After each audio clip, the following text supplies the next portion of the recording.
Muy buenas tardes, amados hermanos, que Dios los bendiga.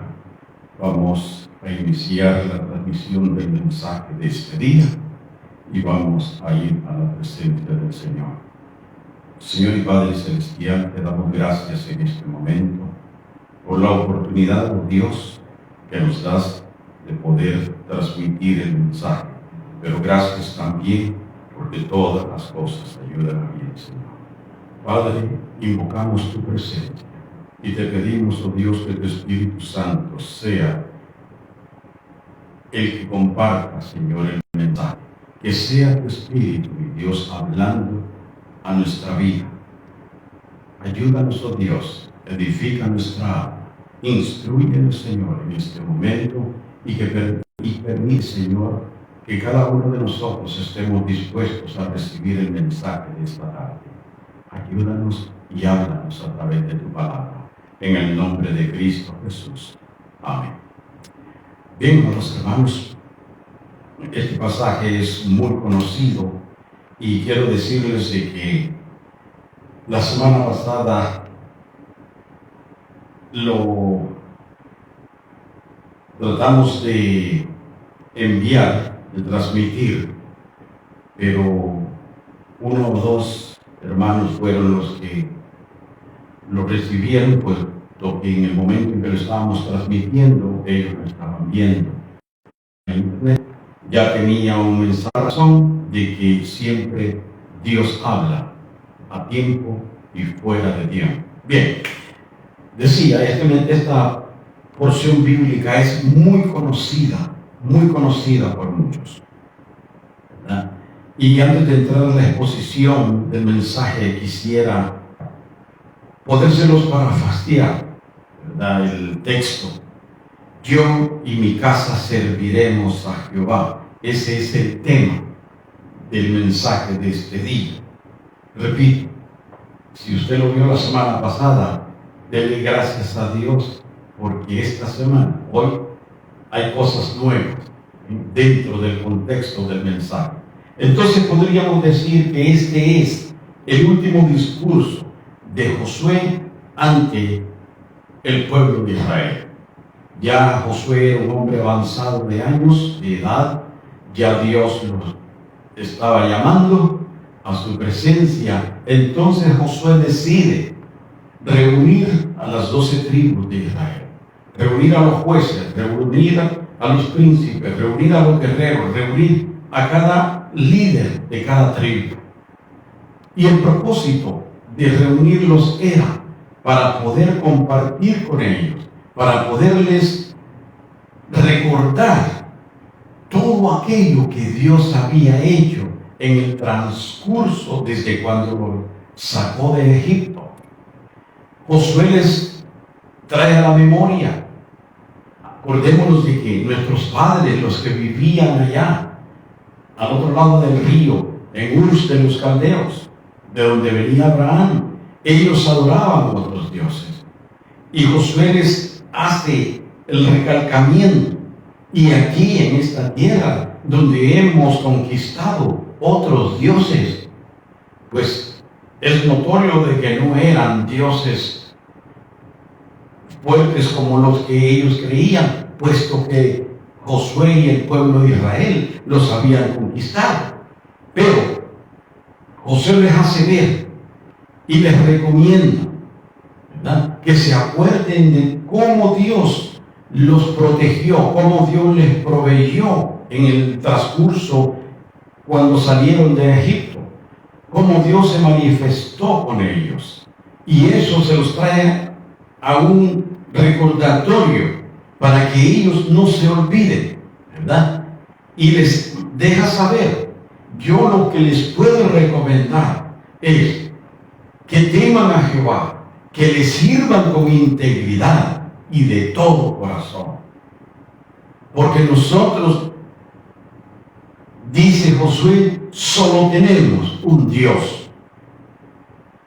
Ahora viene la pregunta que Él les hace: pero si tienen problemas con servir a Jehová, decidan ustedes hoy. Vea que les da la opción, ¿verdad?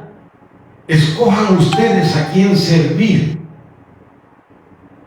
Si a los dioses de los amorreos, o a los dioses de sus padres al otro lado del río, o a los dioses de los amorreos en cuya tierra habitáis.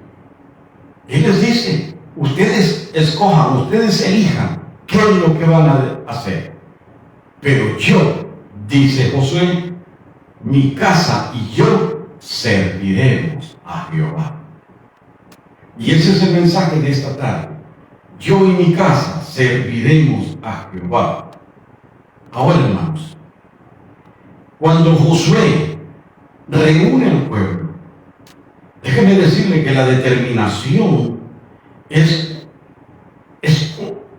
algo, digamos, el énfasis que él hace es algo que muestra la autoridad de un líder. ¿Por qué? Porque les muestra la firmeza y los pone en una posición donde eran ellos los que tenían que determinar a quién iban a servir, a quién iban a obedecer. Recordemos de que las generaciones antes de ellos no pudieron entrar a la tierra prometida, y por eso es que ellos estuvieron dando vueltas y vueltas en círculo hasta que el último de la generación murió. ¿Verdad? ¿Por qué? Por la desobediencia, por la murmuración, por negar todo lo que tenían, que en ese momento cuando la tierra se abrió y se los tragó, murieron más de 3,000 hombres. Hombres, sin contar mujeres, niños, jóvenes y viejos.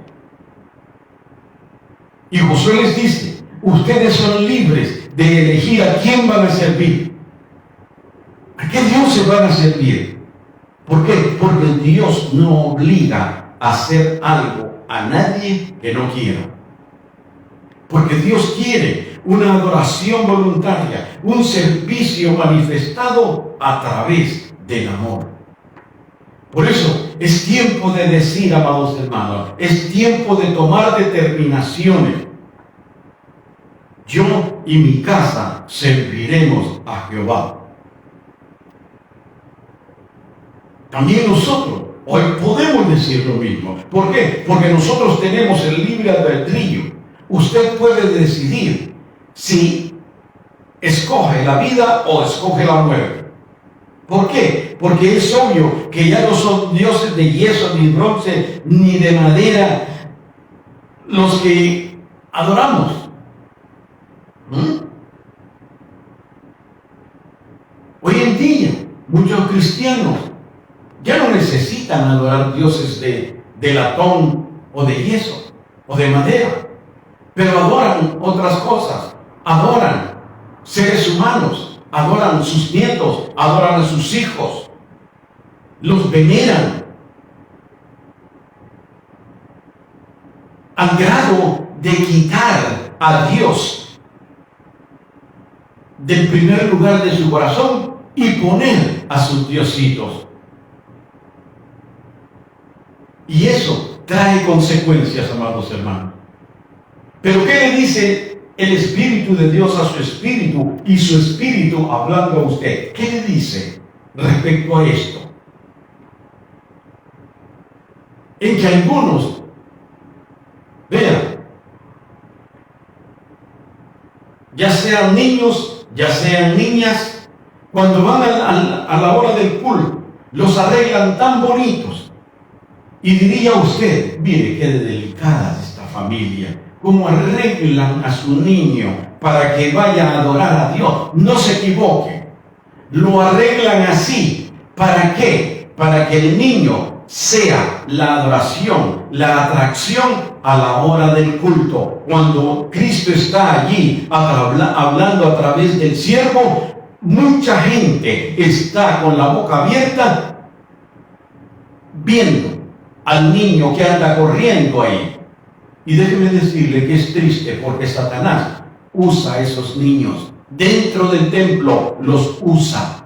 ¿Los usa cómo? Para atraer su atención, para que usted no ponga el oído ni la mirada en la predicación. Yo sé que van a haber ideas opuestas, pero esa es la verdad, amados hermanos. Esa es la verdad.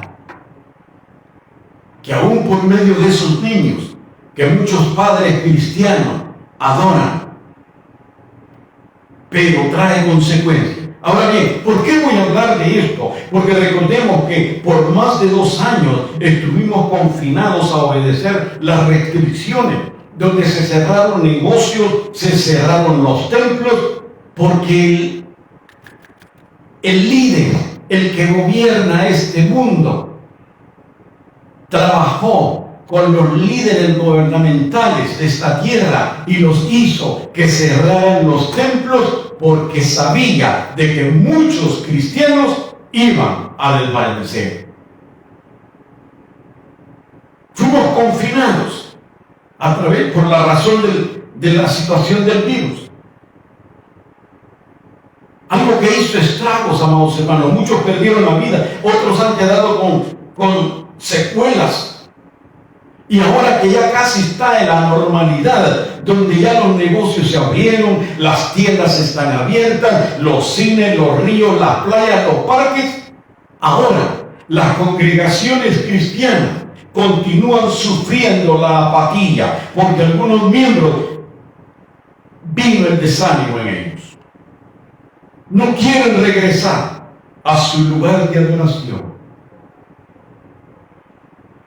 Pero déjeme decirle, esto no solamente es aquí o es allá, eso es en todo el mundo. Que la iglesia sigue sufriendo. ¿Y sabe por qué? Porque nos hemos olvidado de aquellos que se han quedado atrás, de aquellos que se sentaron, de aquellos que tropezaron, de aquellos que el ánimo los ha consumido, los hemos abandonado, los hemos eliminado de nuestra vida. Nos interesamos nosotros, los que vamos a la iglesia, que seamos los mismos. Eso es lo que nos importa a nosotros. Pero aquel que está allá caído, ese consideramos de que ya es harina de otro costal, mas sin embargo nos olvidamos de que sigue siendo hijo de Dios. Y ese es uno de los estragos que la iglesia del Señor está sufriendo. Porque no nos interesa el que se quedó, el que se ha estancado, el que ha caído. No nos interesa. Tristemente el confinamiento se extendió y muchos optaron por detenerse o regresar al mundo. Cuando estoy diciendo al mundo, déjenme decirle, no estoy hablando de que se fueron a emborrachar o a fumar o a hacer sexo ilícito. No estoy hablando de eso. Basta con el hecho de que dejaron de congregarse, dejaron de leer la Biblia, dejaron de orar, dejaron de clamar a Dios, dejaron de perseverar. Se regresaron a Egipto. ¿Y quiénes son los responsables? Usted y yo. Nosotros somos los responsables por no buscarlo, por no darles la mano. Y algunos no simplemente no le quieren dar la mano al que está caído, sino que le dan la suela de los zapatos, le ponen el pie encima para que se termine de hundir. Porque somos así. Y somos nosotros los responsables.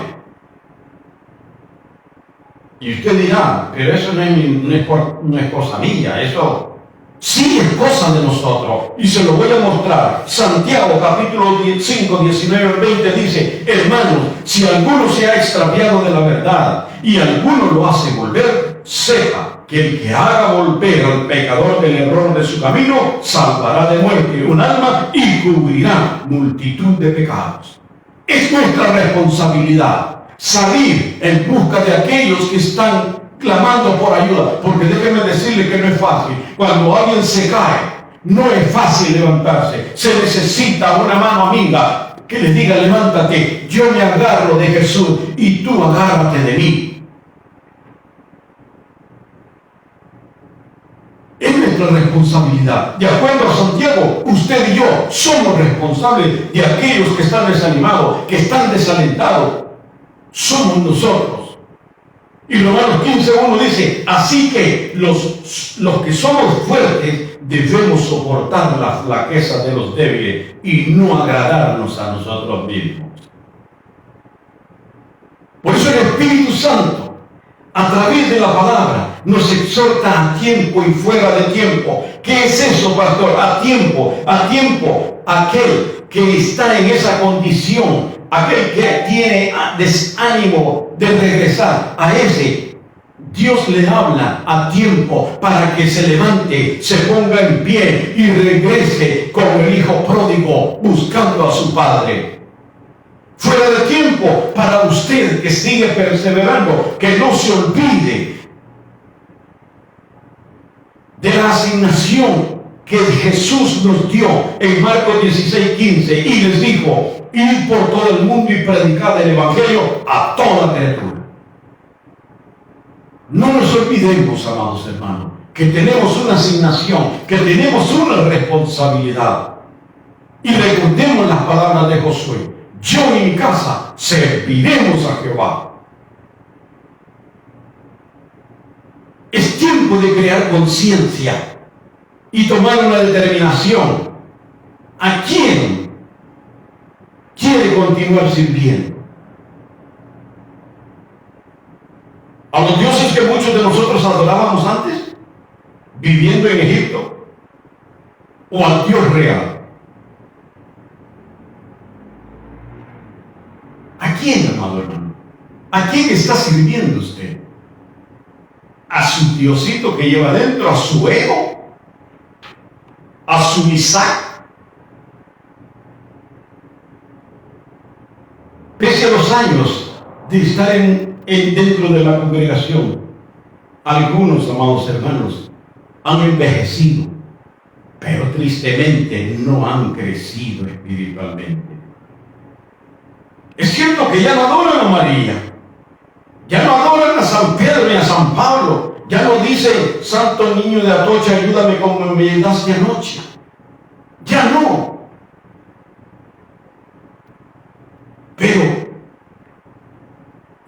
se adoran a sí mismos, adoran a otras personas, adoran a sus familiares, adoran las cosas, el trabajo, la casa, el carro, el negocio, que viven para trabajar, no trabajan para vivir.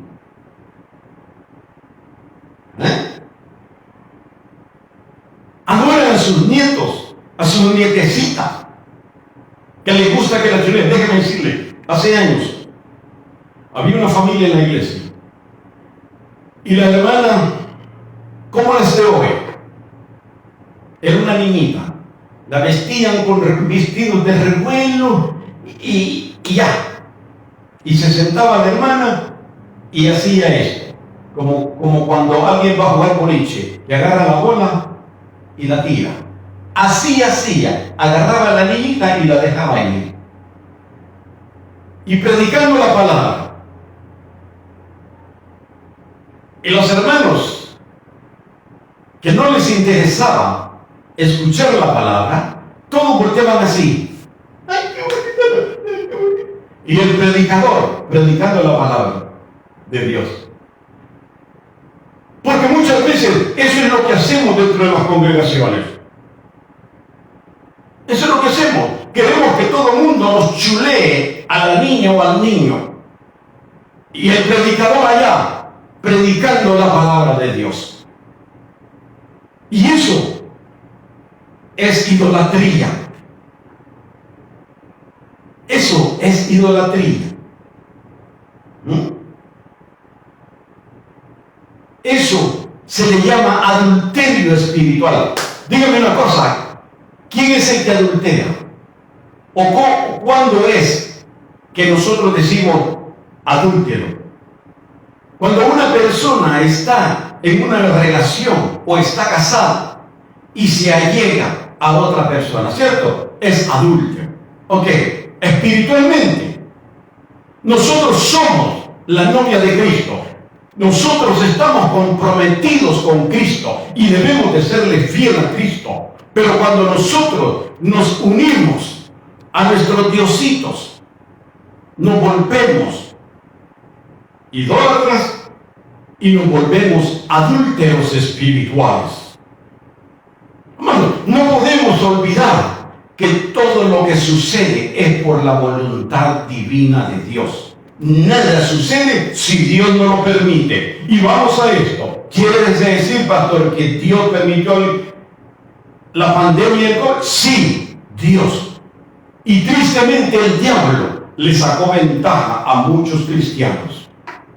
Usando la palabra, usando Proverbios 16:14, los hizo desvanecer, diciendo: el sabio teme y se aparta del mal.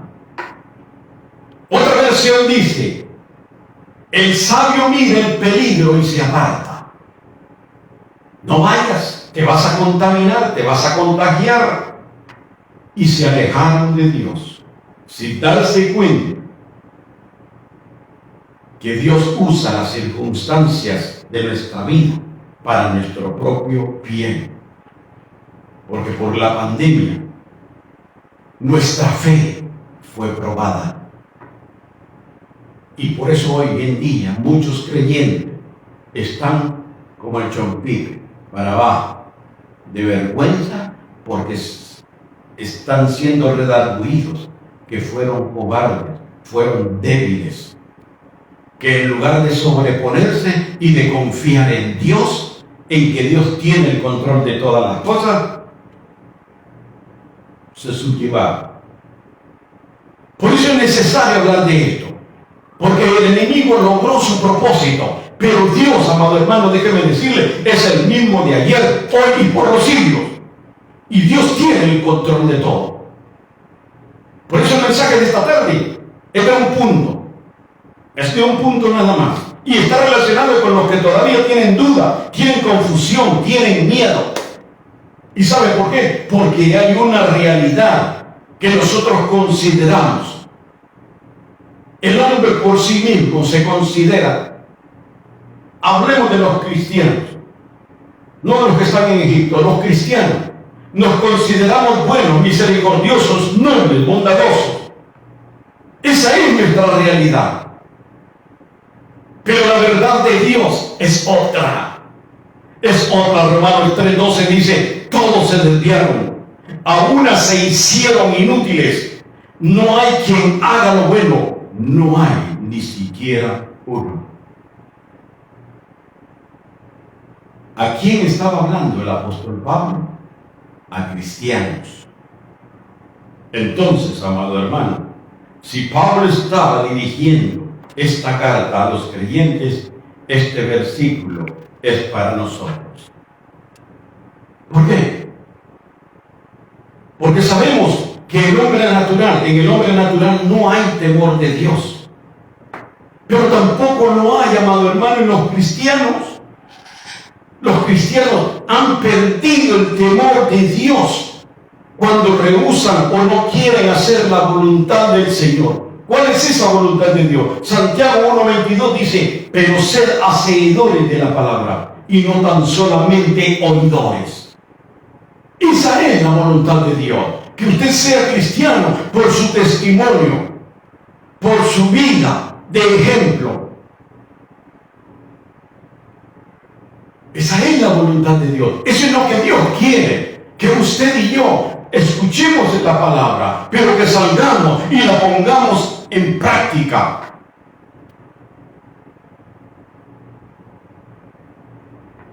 Por eso digo, muchos cristianos han perdido el temor de Dios porque se rehúsan a servir a quien lo dio todo por nosotros. Recordemos bíblicamente, estamos ante la antesala del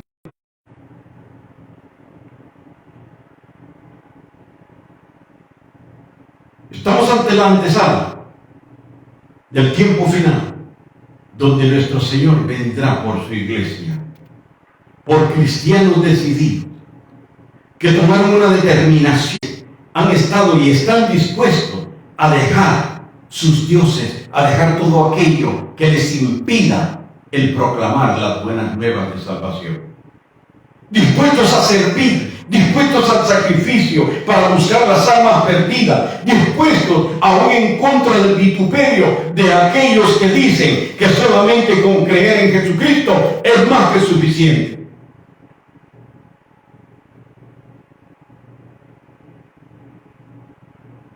Pero recordemos que hay una pregunta. ¿Dónde leen estos hermanos que basta con haber confesado de labios únicamente a Jesús? ¿En qué Biblia la han leído? Porque en la Biblia que yo tengo, la Reina Valera de los 60, en Mateo 7:21 dice: no todo el que me dice Señor, Señor, o sea, no todo el que confiesa a Jesús de boca, de labios, entrará en el reino de los cielos. ¿Qué parte no entendemos, amado hermano? La palabra es clara. No nos engañemos. Satanás trata de engañarnos y poner duda en nosotros. Pero la palabra es clara, porque Jesús dijo: no todo el que me dice Señor.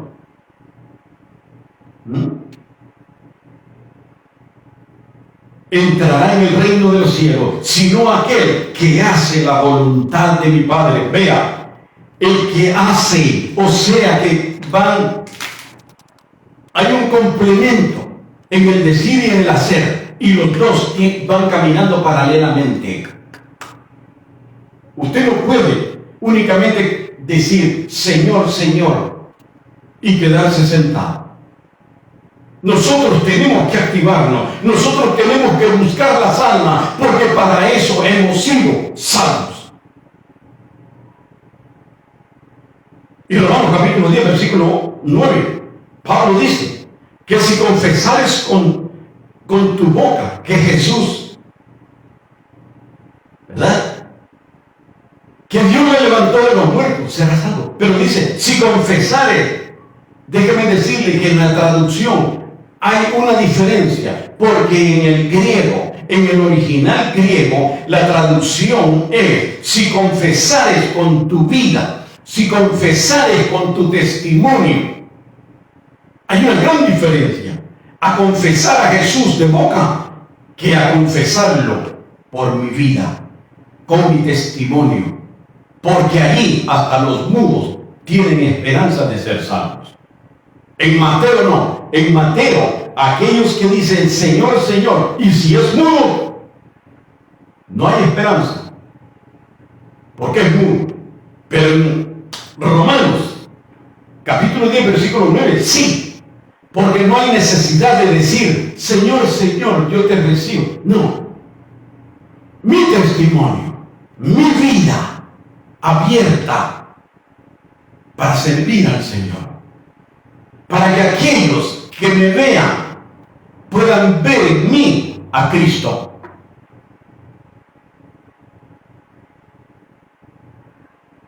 Ahora, ¿qué dice Santiago?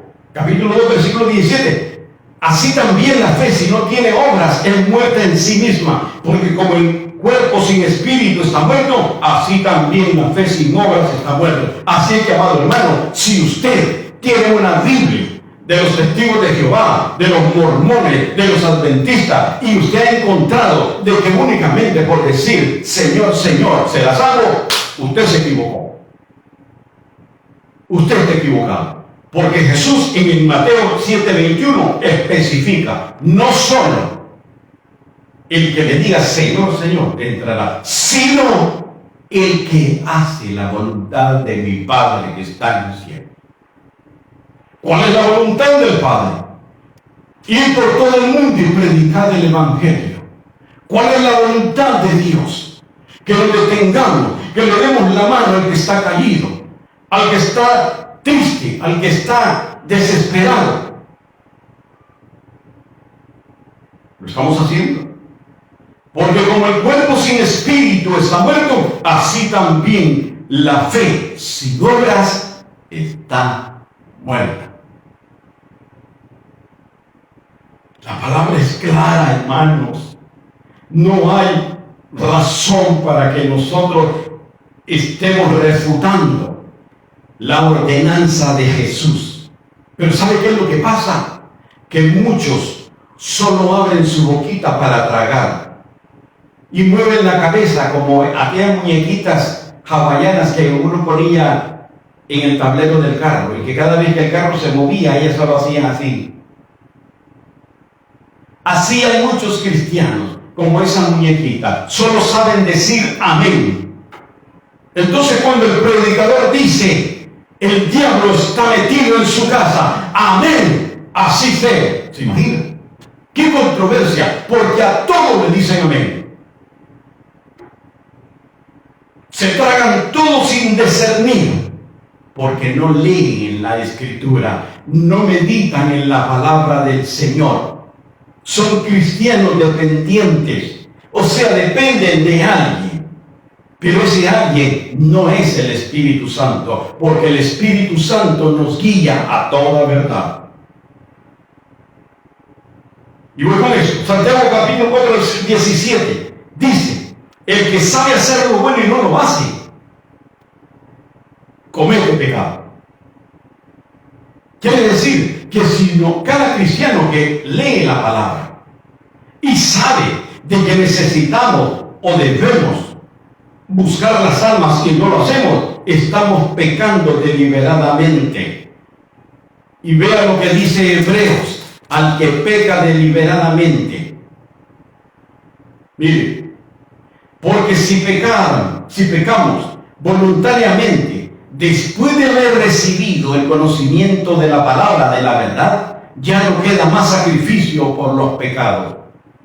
O sea que si pecamos deliberadamente, cuando se trata deliberadamente, es cuando yo sé de que Cristo me insta a que vaya y que predique su palabra. Y si yo no lo hago, estoy pecando deliberadamente. Y dice el 27, ya no hay más sacrificios por los pecados, sino una horrenda expectación de juicio y de hervor de fuego que ha de devorar a los adversarios. Y lo llevo al 31, siempre de Hebreos capítulo 10, versículo 31. Horrenda cosa es caer en manos del Dios vivo.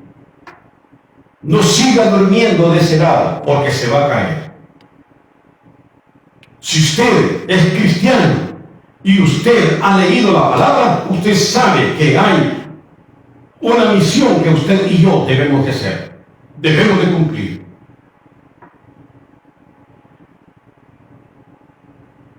Por eso, muchas veces los tutores tratan de tapar el pecado reincidente usando la palabra. ¿Y sabe qué es lo que usan? Primera de Juan capítulo 2, versículo 1, cuando dice, hijitos míos, estas cosas os escribo para que no pequéis.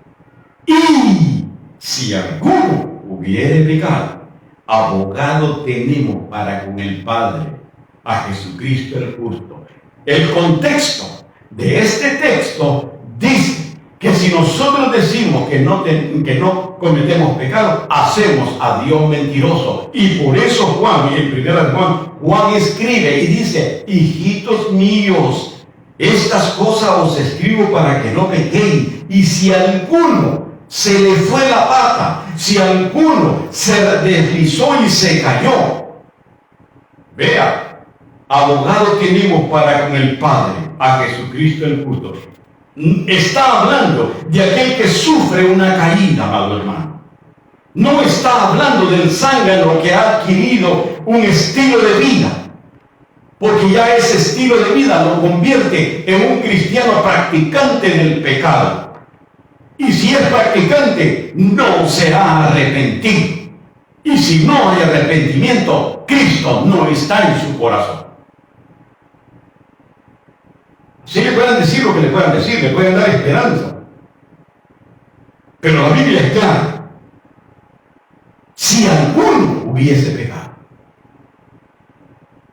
aquel que por las circunstancias que han sido, se cayó. Pero no aquel que sabe hacer lo bueno y no lo hace. Ese ya es un pecador reincidente. Ese ya es un pecador practicante yo sé de que la Biblia también dice que usted y yo, por decirlo así, que aquellos que han recibido a Cristo, conforme a Pablo en Romanos 9:10, aquellos que han recibido a Jesucristo y que con su testimonio dan fe de lo que son, no vamos a pasar por juicio por la fe, por pecado, pero sí seremos juzgados por las obras. Recordémonos que nos vamos a presentar ante el gran tribunal de Dios, de Cristo. Ahora, ¿qué estamos haciendo, hermanos? Nosotros. ¿Qué estamos haciendo nosotros para el reino de Dios? El legalista me va a decir, no se preocupe, no se meta en lo que no le interesa. Todos saben lo que tienen que hacer, pero no lo hacen. Y como pastores tenemos la responsabilidad de estar con el dedo en la llaga, porque necesitamos que el pueblo aprenda que no estamos aquí como un botoncito para la solapa del vestido ni el saco. Estamos aquí para administrar la palabra a todos aquellos que necesitan salvación. Y si usted es uno de los que asolapan ese pecado, usted no es lo que dice ser. Usted es un asalariado. Que no le importa quién viene o quién se va. No voy a decir el nombre por ética ministerial, pero en Cal City conozco a uno que no le importa. No le importa si se van o los que se vayan. Puede estar con 5. ¿Cómo hacen? Ellos sabrán. Él dice, yo lo único que sé que al final del mes yo tengo mi cheque completo. Es todo. Entonces no les importa que alguien se haya caído, que alguien haya abandonado la congregación, que alguien haya abandonado el camino del Señor. No les importa, porque son asalariados. Viven por el salario.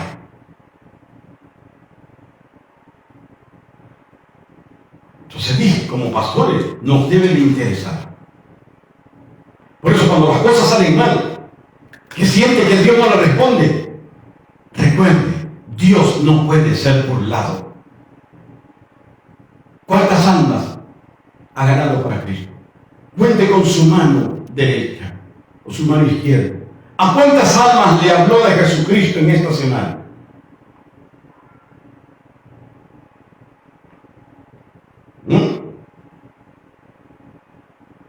Nosotros debemos de darnos cuenta de una cosa, que como cristianos se nos advierte que no debemos de jactarnos, porque usted y yo no somos mejores que el judío. Y Romanos 11:21 dice, porque si Dios no perdonó las ramas naturales, tampoco a nosotros nos perdonará. Y advierte, no hay lugar para la jactancia. Hay que perseverar en la bondad de Cristo. Y el no obedecerlo, nos volvemos apóstatas. Y usted dirá, no, yo no puedo ser apóstol porque yo no estoy negando la fe en Cristo. Pero si no me obedece, es igual. Es igual. Y el apóstata es aquel que está dentro de la iglesia la Odisea. Y usted sabe lo que le va a suceder a la iglesia la Odisea. Porque el Señor lo dice en Apocalipsis 3:15. Yo conozco tus obras, que ni eres frío ni caliente. Ojalá fueses frío o caliente, pero por cuanto eres tibio y no frío ni caliente, te vomitaré de mi boca.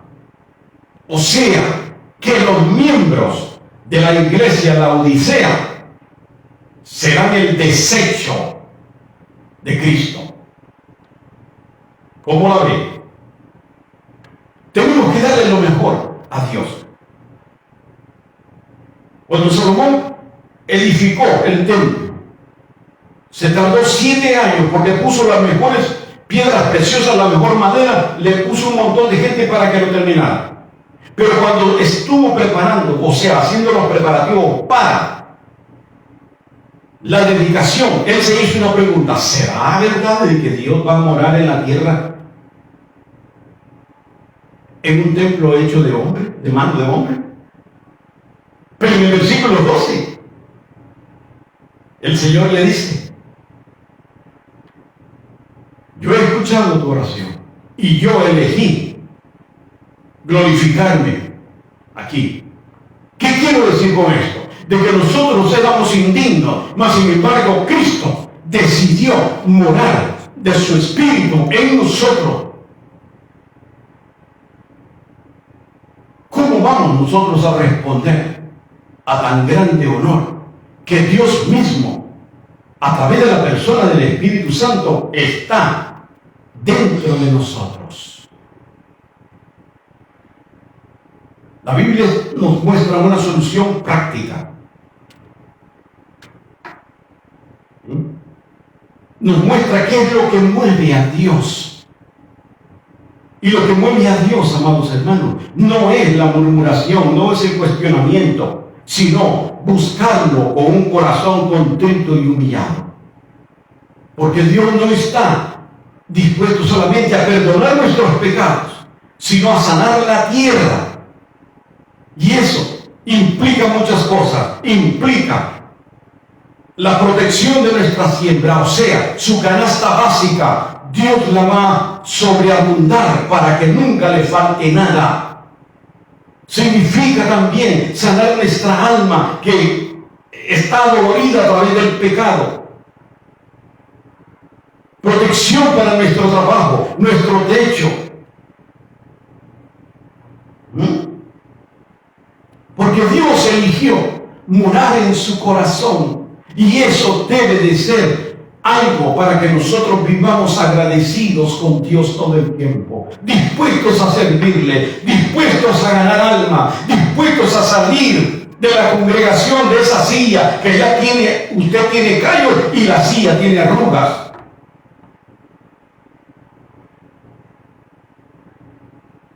Pero no queremos hacer lo que Dios quiere. Y sabe usted que para la mayoría de los cristianos la comisión dada en Marcos 16:15 es lo más complicado. Es lo más complicado.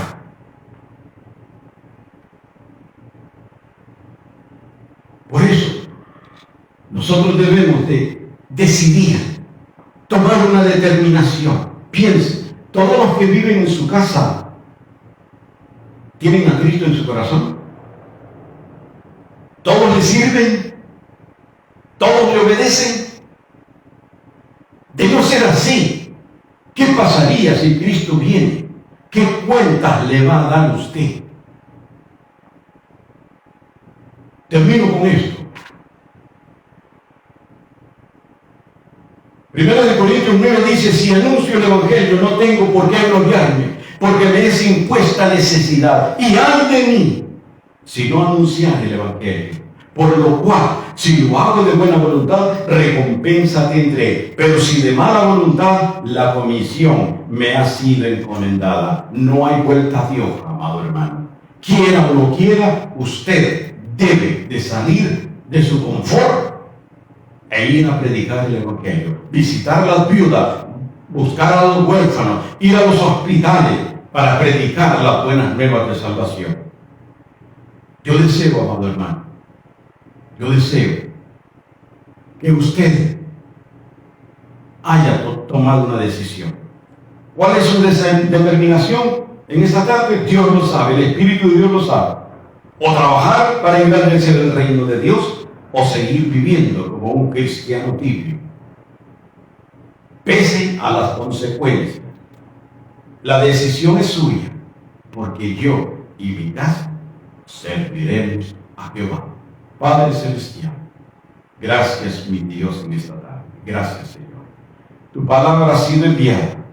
Permite que tu Espíritu Santo, Señor, la transmita, oh Dios, en cada corazón de aquellos que tú elegiste para escuchar el mensaje.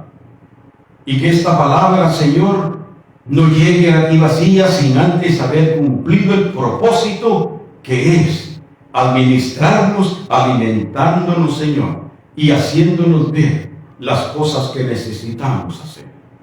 Padre, ayúdanos a tomar determinaciones en ti. Ayúdanos, oh Dios, quita la venda, Señor, si hay todavía alguno que tiene esa venda y no quiere ver. Quítala, mi Dios, en el nombre de Cristo, para que pueda ver cuán grandes cosas tienes preparado para nosotros, pero cuán grande es la necesidad y la responsabilidad que tenemos de predicar el Evangelio a toda criatura. Padre, bendice a los que van a escuchar el mensaje, bendícelos grandemente, bendice sus casas, bendice su mesa, bendice su trabajo, bendice la salud y guárdanos, oh Dios. Y gracias te damos, Señor, en el nombre de Cristo Jesús. Amén y amén. Que Dios los bendiga, amados hermanos.